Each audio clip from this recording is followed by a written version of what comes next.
So we've created our note here, which is now an entity because we are passing the annotations, right, from Room to say that this is a table and give it a name, and we create a primary key, we have columns and so forth. So now let's go ahead and create the actual database, because this is important. We have the table first, but actually we have to have a database, and then the database will hold a table, an entity as it's called also. All right, so what we're going to do, let's go to our data, right? Inside here, I'm going to right click, create a new Kotlin class. This class is actually going to be an abstract class. We don't have it. It's okay. Let's just use this interface for now. I'm going to call this note database. Notice the naming convention here, right? We say note, that's the name of the app, and database, it's database. Okay. There we go. And instead of an interface, I'm going to say abstract. All right. So this will, of course, extend Room database as such. Right? And we'll pass nothing in the constructor there. All right, so to make this not just a simple class, to make this an actual database class per se, well, I'm going to say @database, and there you have it, right? Hit enter. And the great thing also about this annotation is that we can pass all this metadata, all this information that it's needed to actually create that database. Look how easy this is. Now I can say entities. Remember, entities, same thing as tables. I'm going to say, what entities do I need? You look at here, entities requires the parameter of array, right? So we can pass a list of entities, meaning we can have more than one table. Most applications have more than one table. In our case here, we only have one. So I'm going to put inside of square brackets there, and I'm going to say it's going to be note, and 2 colons there to say class, like this. Okay, so this is how you say that this is what we're calling, so that it creates an entity that we need to pass onto our database. And we're going to pass the other metadata here, other parameters, other arguments, pass version of our database, just say 1, and then we're going to pass export schema to false, as such. Okay, and because it's an abstract class, all we want to do then is to do as follows. I'm going to create a function that will give us the DAO, the data access object. So I'm going to say abstract, set function, note, DAO like this, right? And this is going to be of type note database DAO, which we haven't created yet.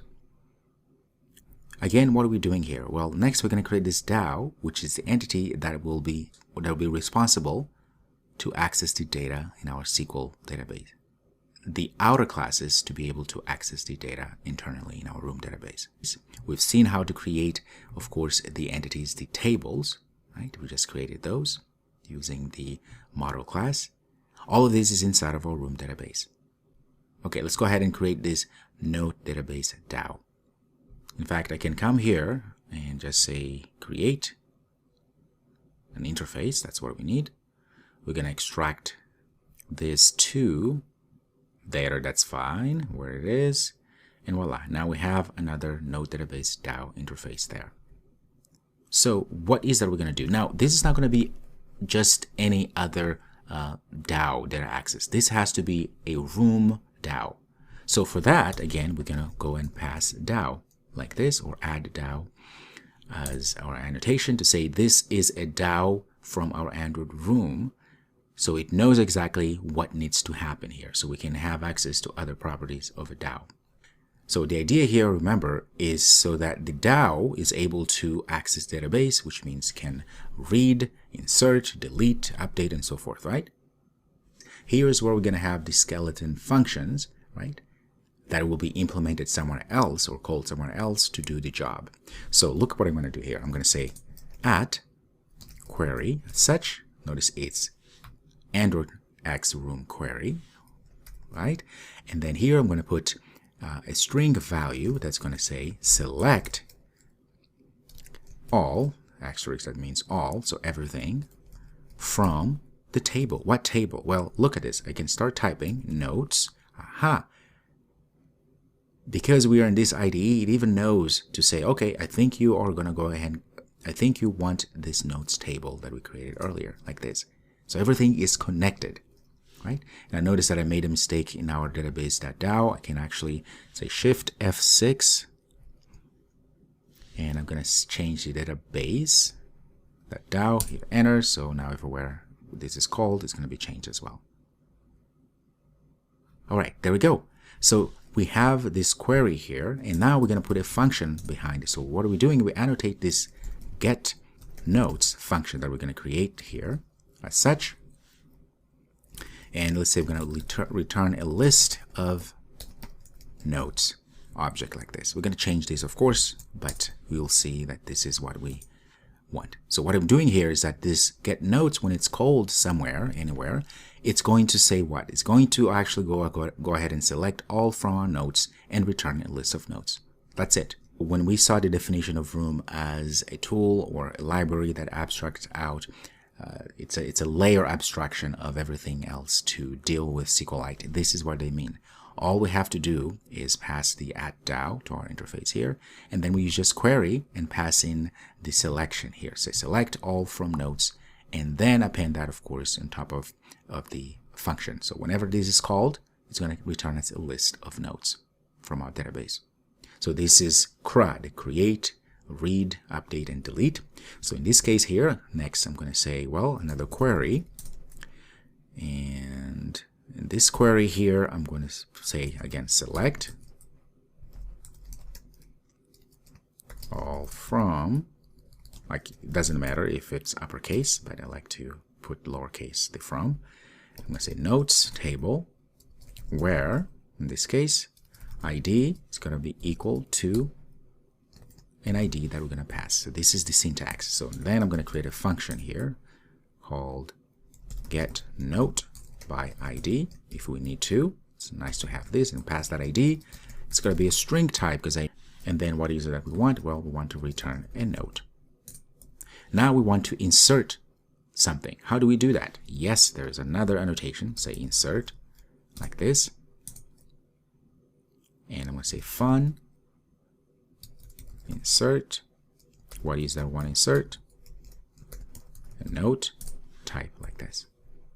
We don't have to return anything, right? Because just inserting something. If we're inserting a note that already has something there or something happened and we need to do something if something goes wrong on conflict, right? I'm going to say on conflict. Here, I'm just going to pass on conflict strategy and say replace. So if there's any issues trying to insert something that may already exist or there were some errors, we'll just go ahead and replace it and add this new one, right? Let's continue here.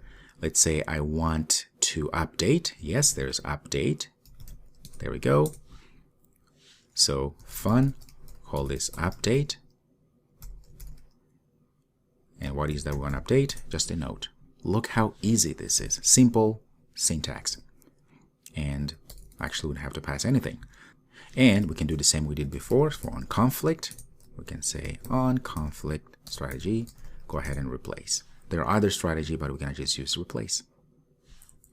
All right? I'm going to continue. Let's say we want to delete everything from our database. Well, in this case, if we want to delete everything, we're just going to go and say query because we're going to ask, right? It's a query. I'm going to put there. I'm going to say delete all from our notes.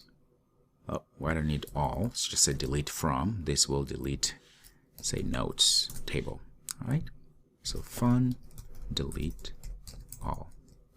We don't need to pass anything. Now, if I want to delete a note, I can go ahead and say @delete. There is a notation or an annotation for that. Just go ahead and delete one item. So I'm going to say fun, delete note, and I'm going to pass the note that needs to be deleted like that. And voila, there we go. Now we have our DAO created, the layer here, because it's connecting directly to our database, in this case also our entities or tables. So whoever wants to do something in this layer here will have to have an instance, preferably only one instance of our DAO, data access object, and then start invoking update and pass that note, and done. So this layer abstraction, this decoupling of responsibility is really important, as you will continue to see in development.